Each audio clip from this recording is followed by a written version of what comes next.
तो राजस्थान में इस बार वसुंधरा की कुर्सी खतरे में है, वहीं एमपी में इस बार कांटे की टक्कर है, जबकि रमन सिंह एक बार फिर से रिटर्न करते हुए नजर आएंगे।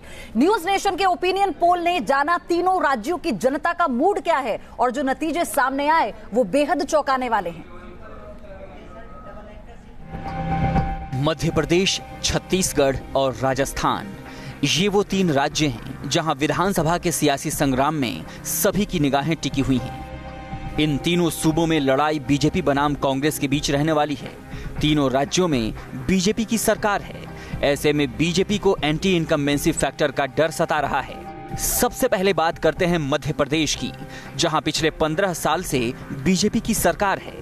सीएम शिवराज सिंह चौहान के लिए इस बार चुनावी बैतरणी को पार कर पाना कितना चुनौतीपूर्ण होगा, ये हमने सर्वे के जरिए जाना।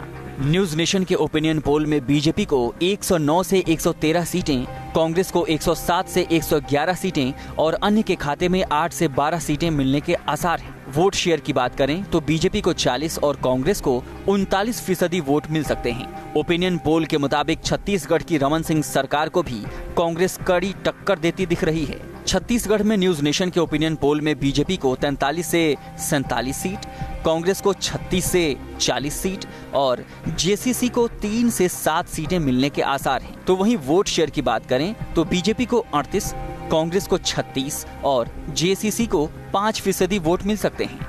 न्यूज नेशन ओपिनियन पोल के मुताबिक राजस्थान की वसुंधरा सरकार के लिए ये चुनाव अग्नि परीक्षा की तरह है। राजस्थान में न्यूज नेशन के ओपिनियन पोल में बीजेपी के खाते में 71 से 75 सीटें, कांग्रेस को 113 से 117 और अन्य के खाते में 10 से 14 सीटें जाने के आसार हैं। तो वहीं वोट शेयर की बात करें तो यहाँ भी कांग्रेस बीजेपी से आगे दिख रही है। बीजेपी को 32, कांग्रेस को 35 और अन्य के खाते में 16% वोट आते दिखाई दे रहे हैं। इस बार तीनों राज्यों में बीजेपी के लिए साख की लड़ाई है, क्योंकि यही चुनाव 2019 की रूपरेखा तैयार करेंगे। Team news nation. तो न्यूज नेशन के ओपिनियन पोल में तीनों राज्यों की कमोबेश जो स्थिति निकलकर आई है वो चौंकाने वाली इसलिए है क्योंकि जिस तरह से जो मौजूदा सरकार है मध्य प्रदेश, छत्तीसगढ़ और राजस्थान में, यानी कि बीजेपी की सरकार ये दम भर रही है, कुछ भी हो जाए ना वोट कटेगा और ना ही सीटें कम होंगी। लेकिन जो ओपिनियन पोल कहता है उसके बिना पर हम इस चर्चा को आगे बढ़ाएंगे। मेरे साथ इस वक्त स्टूडियो में वरिष्ठ पत्रकार एनके सिंह साहब मौजूद हैं। सर, आपका बहुत बहुत स्वागत है। और इसी के साथ कांग्रेस से अभय दुबे हमारे साथ जुड़ेंगे और फिर उनका भी रुख करेंगे और साथ ही बीजेपी से राजीव जेटली भी हमारे साथ जुड़ गए हैं। बहुत बहुत स्वागत है आपका राजीव जेटली जी। मैं आऊंगी आपके पास, लेकिन एनके सिंह सर, सबसे पहले मैं आपसे ये समझना चाहती हूं कि राजस्थान का जैसा कि हम दिखा रहे थे न्यूज नेशन के ओपिनियन पोल में कि वसुंधरा के लिए जो राहें हैं वो आसान नहीं है, इसको हम इस बार कारण ये माने क्योंकि वहां पर बीजेपी कांग्रेस होता है, या इस बार बात कुछ और है? नहीं, फैक्टर्स और भी नए जुड़ गए हैं। हाँ। बीजेपी कांग्रेस तो एक होता है वोटर फैटिक बहुत जल्दी आ जाता है राजस्थान में, तो 5 साल में वो बदलना चाहते हैं। कई राज्यों में ऐसा होता है, लेकिन कुछ नए फैक्टर्स जुड़े। और ध्यान रखिए, तीनों जिनकी आप एनालिसिस करने जा रही हैं, आपके व्यूअर्स को हम बताना चाहते हैं, ये बेसिकली बाइपोलर स्टेट्स है। यहाँ पे कांग्रेस या बीजेपी, यही दोनों मूल रूप से रहते हैं। कभी काल एक थर्ड वेरिएबल आ जाता है, जैसे कि अजीत जोगी अलग हो गए या कोई और हो गया, सपा अलग हो गया, इस समय एक नई फॉर्मेशन बना रहा है। नए फैक्टर क्या हैं? अगर आप देखिए तो पहली बार हुआ है कि अंडू करते हुए सुप्रीम कोर्ट को दलितों के फेवर में बीजेपी ने एक एक्ट को और मजबूत किया और सेक्शन 18A इंट्रोड्यूस किया। हाँ। जो कि कहता है कि नहीं साहब, बिना किसी प्रिलिमिनरी इंक्वायरी के या किसी सीनियर अफसर से पूछे अगर नॉन दलित पर कोई कंप्लेंट होता है दलित द्वारा तो उसे अरेस्ट किया जाएगा। तब से कलेक्टिव कॉन्शियसनेस की क्वालिटी बदली है, अपर कास्ट कंसोलिडेट हुआ है, क्योंकि बहुत दिन से ये दलित वाला चल रहा था, इधर दलित भी अवेकन हुआ है, तो दोनों एक सोशल ग्रुप्स बन गए हैं और पहली बार वो एकदम मोर्चा खोले, एक दूसरे के खिलाफ खड़े हैं। यहाँ पे मुश्किल ये है कि केंद्र सरकार तो दलितों के मन की बात कह रही है, राज्यों की समस्या ये है कि वहां पे चीफ मिनिस्टर मध्य प्रदेश के कहते हैं नहीं हम तो बिना पी के कुछ करेंगे ही नहीं, क्योंकि उनको अपर कास्ट के वोट चाहिए।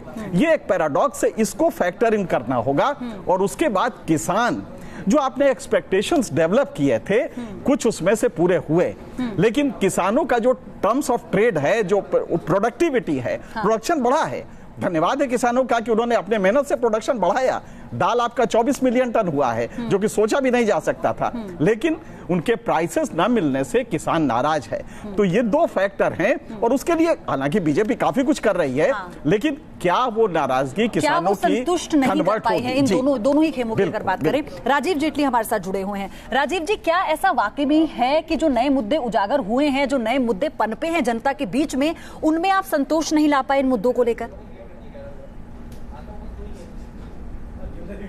नहीं, मैं अभी अनके सिंह जी की बात सुन रहा था। अनके सिंह जी ने दालों की बात करी, किसानों की बात करी।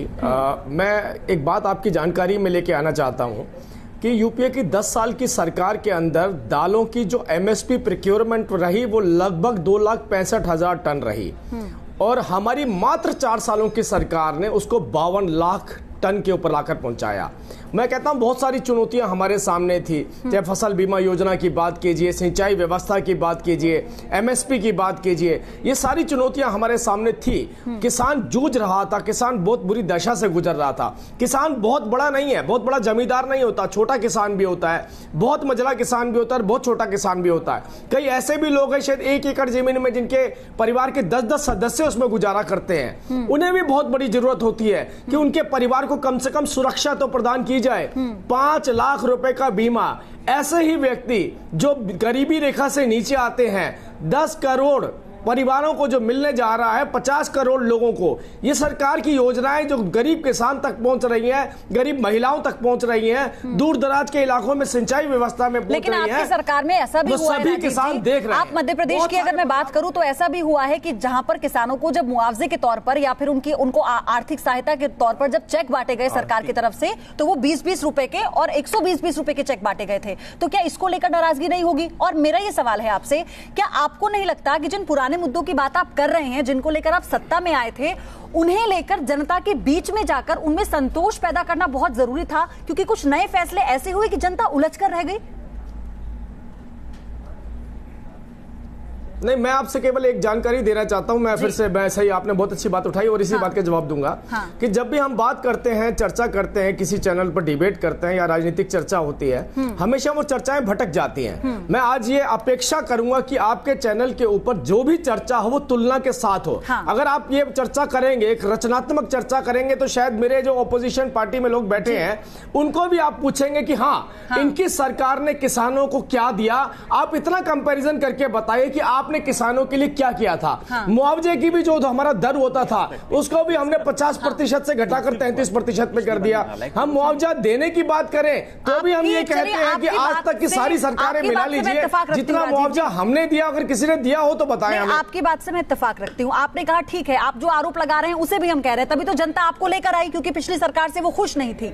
मैं ये कह रही हूँ कि आपने उम्मीदें इतनी बढ़ा दी कि लोगों को लग रहा है उनके हाथ में तो कुछ आया ही नहीं, फिर चाहे वो किसान हो। हाँ, ये आपकी बात बहुत अच्छी आपने बात बोली। अब जब कहते हैं उम्मीदें बढ़ा दी, एक अपेक्षाएं शुरू हो गई हैं माननीय प्रधानमंत्री नरेंद्र मोदी जी की सरकार से।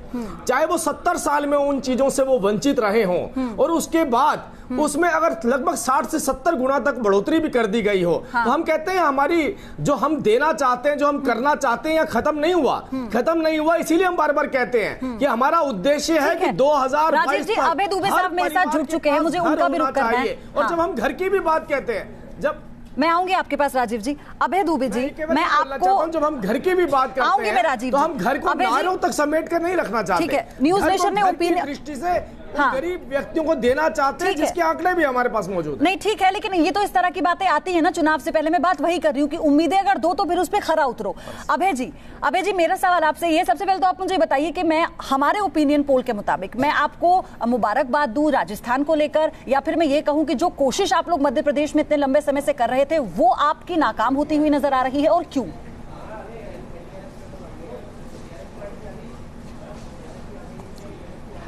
देखिए पयोधी जी, मध्य प्रदेश में इस शो को याद रखिएगा, 160 सीटें मध्य प्रदेश में कांग्रेस जीत रही है। विश्वास रखिए, इस बार मध्य प्रदेश, राजस्थान, छत्तीसगढ़ में भारतीय जनता पार्टी अपनी नाकामियों से चुनाव लड़ रही है। ये परिस्थितियां मध्य प्रदेश में हैं, आप कल्पना नहीं कर सकती। अगर 15 साल में विकास किया होता तो पर कैपिटा इनकम आखिरी के 5 राज्यों में मध्य प्रदेश की क्यों है? 90,000 बच्चे हर वर्ष मौत की आगोश में क्यों समा जाते हैं? मेरे साथ जुड़े हुए हैं 48 लाख बच्चे उन्होंने ये कहा कि जो पिछली सरकार ने किया, 46,000 बलात्कार प्रतिवर्ष मध्य प्रदेश में महिलाओं के साथ होते हैं, वो हमने भुगता, जनता ने भुगता, हम उसी को दुरुस्त करने की कोशिश कर रहे हैं। नहीं, मैं केवल छोटा सा आग्रह करूंगा, कैसा दुरुस्त कर रहे हैं कल्पना कर लीजिए। लेकिन सरकार जो पूछना चाहूंगा, ये दुबे जी से पूछिए, क्या आप ये बात बैठ के बोल सकते हैं कि हम वही मध्य प्रदेश देंगे जो मध्य प्रदेश छोड़ करके गए थे? राजीव जी, मैं आपकी बात कहूंगी, अभय जी से आपका सवाल ले रही हूं मैं। अभय जी से आपका सवाल लिए गए पकोड़े का ठेला जवाब लीजिए कि वही मध्य प्रदेश, आप शांत हो जाइए तो वो जवाब दे देंगे। अभय जी बताइए। नहीं, अब ये जेटली साहब अभ्यस्त हैं इनक्रोच करने के, इनका समय आएगा वही देंगे ना मध्य प्रदेश जो छोड़। क्या राजस्थान में 2.25 लाख करोड़ रुपए का माइनिंग स्कीम नहीं हुआ? जवाब तो मिल जाएगा उन्हें। तो राजस्थान के लिए, बीजेपी के लिए मुश्किल है, लेकिन एमपी छत्तीसगढ़ में भी राह आसान नहीं है। मुख्यमंत्री शिवराज सिंह चौहान और रमन सिंह भी एड़ी चोटी का जोर लगाए हुए हैं, लेकिन जनता का मूड इस बार कुछ और है, ये न्यूज नेशन का ओपिनियन पोल कहता है। एनके सिंह से मेरे साथ स्टूडियो में बने हुए हैं, लगातार इसी पर हम चर्चा कर रहे हैं। राजस्थान को लेकर हमने देखा किस तरह के बदलाव आए, जनता ने किस तरह का अपना मूड बदला। मध्य प्रदेश में 15 साल से शिवराज की सरकार है, लेकिन इसको सर यहाँ पर यह कहें कि चुनौती सिर्फ इसलिए वहां पर होगी क्योंकि विपक्ष मजबूत नहीं हो पाया है? नहीं, देखिए ऐसा है कि बाई चांस हमारे दोनों पैनलिस्ट बहुत ही प्रबुद्ध है, तो इसलिए क्वालिटी ऑफ डिबेट अच्छी होगी। मैं 2-3 चीजें बताना चाहता हूं। मध्य प्रदेश में इसमें कोई दो राय नहीं है कि पहला स्टेट था जिसने एमएसपी गेहूं का बहुत आगे कर दिया, 1910 रुपए कर दिया, और ये हम चाहते थे कि सभी जगह फॉलो हो। आज 1730 रुपया किया गया है। अब आपने क्या होता है, एडवर्सेरियल डेमोक्रेसी में आप थोड़ा हाइप कर देते हैं अपने वादों को, और ये सभी करते हैं, कांग्रेस भी करती है, बीजेपी भी करती है चुनाव के दौरान। आपने आप में ट्रस्ट बहुत ज्यादा था, मोदी जी में जनता का ट्रस्ट 2014 में बहुत था, तो जो उन्होंने कहा उसको दिल पे लगा कि अब तो ये हो गया।